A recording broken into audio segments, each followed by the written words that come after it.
بسم الله الرحمن الرحيم. على استعداداتنا جيدة. تعرف المباراة الأولى دائما تكون مباراة مهمة، خاصة مع المنتخب العماني، منتخب قوي، لكن احنا عازمين نحقق فتشير تطلعات الجماهير.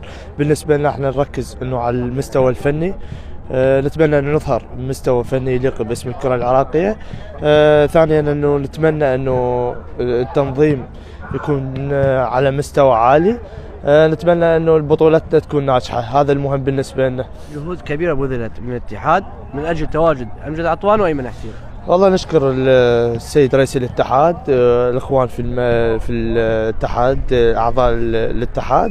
نشكر الاتحاد القطري اللي اعطانا الفرصه ان نكون متواجدين مع المنتخب، وهذا يكون مسؤوليه مضاعفه علينا احنا كلاعبين.